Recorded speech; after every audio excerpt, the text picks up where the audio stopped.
Papa John's founder and CEO John Schnatter attends a meeting in Louisville, Kentucky. Schnatter says the pizza chain doesn't know how to handle a crisis based on misinformation and that he made a mistake in agreeing to step down as chairman. Timothy D. Easley, Associated Press. By Rachel Siegel. Papa John's took an additional, and highly unusual, step to distance itself from its controversial founder, fearing he might move to acquire a majority stake in the pizza chain he founded more than 30 years ago. On Sunday, Papa John's announced a stockholder rights plan, commonly known as a poison pill. The maneuver would block any investor from acquiring more than 15% of Papa John's stock without board approval. The company's founder, John Schnatter, remains on the board and already owns a 29% stake. The new plan would constrain Schnatter's stake to less than 50%. Start your day with the news you need from the Bay Area and beyond. Sign up for our Morning Report weekday newsletter. Companies that opt for poison pills often do so to block activist investors from taking a controlling interest, or to thwart hostile takeovers. But experts say the move has rarely if ever been used against a company founder. If it's happened before, it is circumstantially quite rare, said Charles Elson, director of the John L. Weinberg Center for Corporate Governance at the University of Delaware. It's the most extreme step to date in actions the company has taken to limit its association with Schnatter. Last week, the board barred him from using his office at company headquarters in Louisville. Elson described the poison pill option as an anti-takeover move, as Papa John's looks to sever ties with Schnatter in as many ways as possible. Papa John's could still have the choice of not renominating Schnatter to its board, Elson said.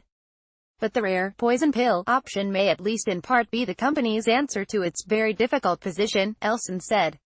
What he did isn't illegal.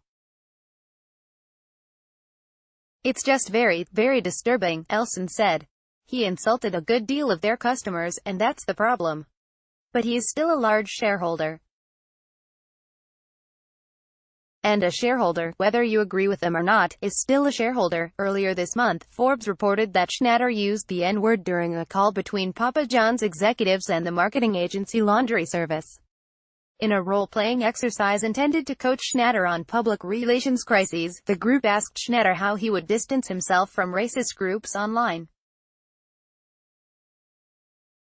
Forbes reported that Schnatter responded by downplaying the significance of his NFL statement. Colonel Sanders called blacks N.S., Schnatter reportedly said. Schnatter resigned as chairman of the Papa John's board on July 11. He has since said he regrets resigning and the board was wrong to dismiss him without an investigation.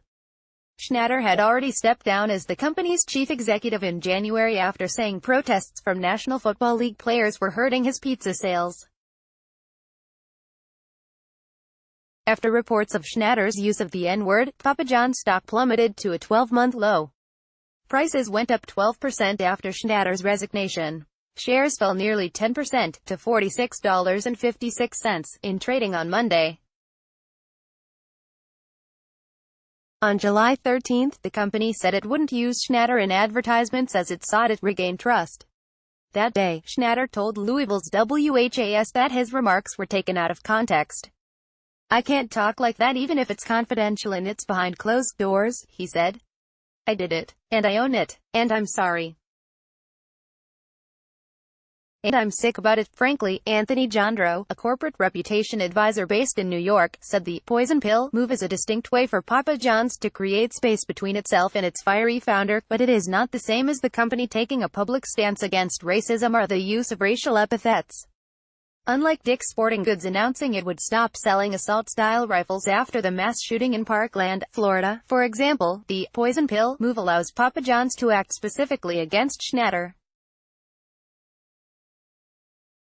Any steps Papa John's takes to rebrand itself and rebuild its reputation will come apart from the poison pill move, Jandro said.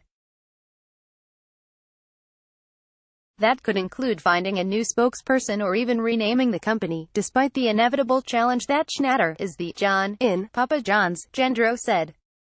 This Papa John's founder thinks he knows how to run the company, and they think the way he's been running the company has hurt them, Gendreau said. That is important, because maybe he wants to reinstate himself as spokesperson, which I think we can all agree would be a pretty bad idea right now. The Washington Post's Eli Rosenberg contributed to this report.